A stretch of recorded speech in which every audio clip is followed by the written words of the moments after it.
ଥରେ ଆକବର ଏବଂ ବୀରବର ଶିକାର କରିବାକୁ ଯାଉଥିଲେ। ଖଣ୍ଡା ବାହାର କଲାବେଳେ ସମ୍ରାଟ ଆକବରଙ୍କର ଆଙ୍ଗୁଠି କଟିଗଲା। ସମ୍ରାଟ ବ୍ୟସ୍ତ ହୋଇଗଲେ, ବହୁତ ଜୋରରେ ଚିତ୍କାର କଲେ। ତାପରେ କହିଲେ, ସୈନ୍ୟଗଣ ତୁରନ୍ତ ଯାଅ ଏବଂ ବୈଦ୍ୟକୁ ଡାକି ଆଣ। ମୋର ଆଙ୍ଗୁଠି କଟିଗଲା, ଦେଖ ମୋର କି ଅବସ୍ଥା। ସେ ପାଖରୁ ବୀରବର ହସି ହସି ଆସୁଥାଏ ଏବଂ କହିଲେ, ମହାରାଜ ଶାନ୍ତ ହୁଅ, ଯାହା ହୋଇଛି ଭଲ ପାଇଁ ହୋଇଛି। ସମ୍ରାଟ କହିଲେ, ବୀରବର ତୁ କ'ଣ ପାଗଳ ହୋଇଗଲୁଣି? କ'ଣ କହୁଛୁ? ମୁଁ ତୋତେ ନିଜର ଭାବୁଥିଲି, କିନ୍ତୁ ତୁ କିପରି ବେକାର କଥା କହୁଛୁ।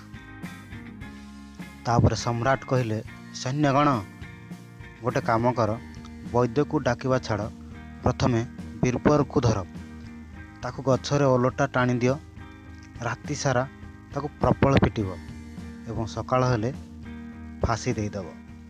ସୈନ୍ୟଗଣ ବୀରବରକୁ ନେଇଯାଆନ୍ତି। ଏ ପାଖରେ ରାଜା ଆକବର ଏକା ଏକା ଶିକାର କରିବାକୁ ଚାଲିଯାଆନ୍ତି। ଜଙ୍ଗଲ ମଝିରେ ରାଜାକୁ କିଛି ଆଦିବାସୀ ଧରି ନେଇଯାଆନ୍ତି। ତାପରେ ରାଜାକୁ ବଳି ଦେବାର ପୁରା ବ୍ୟବସ୍ଥା କରାଗଲା।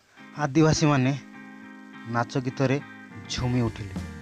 ଏହି ସମୟରେ ଜଣେ ଆଦିବାସୀର ନଜର ପଡ଼ିଲା ରାଜାଙ୍କ ବୁଢ଼ା ଆଙ୍ଗୁଠିରେ ଏବଂ କହିଲା, ଆରେ ୟାର ଆଙ୍ଗୁଠି କଟା ଯାଇଛି, ଇଏ ତ ଅଶୁଦ୍ଧ, ଏହାକୁ ବଳି ଦେଇପାରିବାନି।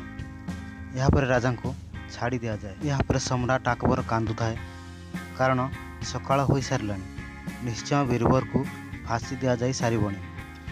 ରାଜା ବୀରବର ବୀରବର ଚିତ୍କାର କରି ଦୌଡ଼ୁଥାଏ। ଆସି ଦେଖିଲେ ବୀରବରକୁ ଫାଶୀ ଲାଗିବାକୁ ଯାଉଛି।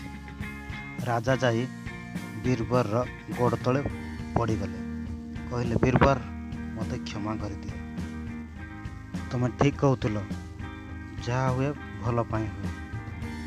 ଦେଖ ମୁଁ ତୁମରି ପାଇଁ ବଞ୍ଚିଛି, କିନ୍ତୁ ମୁଁ କେତେ ବେଇମାନ, ତୁମର ଏମିତି ଅବସ୍ଥା କରିଛି।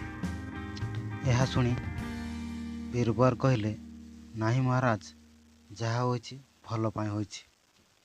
ଆକବର ଆଶ୍ଚର୍ଯ୍ୟ ହୋଇଗଲେ, କହିଲେ, ବୀରବର ତୁ ପାଗଳ ହୋଇଗଲୁଣି କିରେ? କ'ଣ କହୁଛୁ?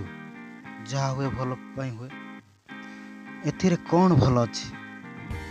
ମହାରାଜ ମୁଁ ଏଥିପାଇଁ ଭଲ ହେଲା କହୁଛି ଯେ, ଯଦି ମୁଁ ତୁମ ସାଙ୍ଗରେ ଯାଇଥାନ୍ତି, ସେମାନେ ମୋତେ ବଳି ପକାଇ ଦେଇଥାନ୍ତେ। ଯଦି ଭିଡ଼ିଓଟି ଭଲ ଲାଗିଥାଏ ତାହେଲେ ସେୟାର କରନ୍ତୁ, ଲାଇକ୍ କରନ୍ତୁ, ସବସ୍କ୍ରାଇବ୍ କରିବାକୁ ଜମା ଭୁଲନ୍ତୁ ନାହିଁ।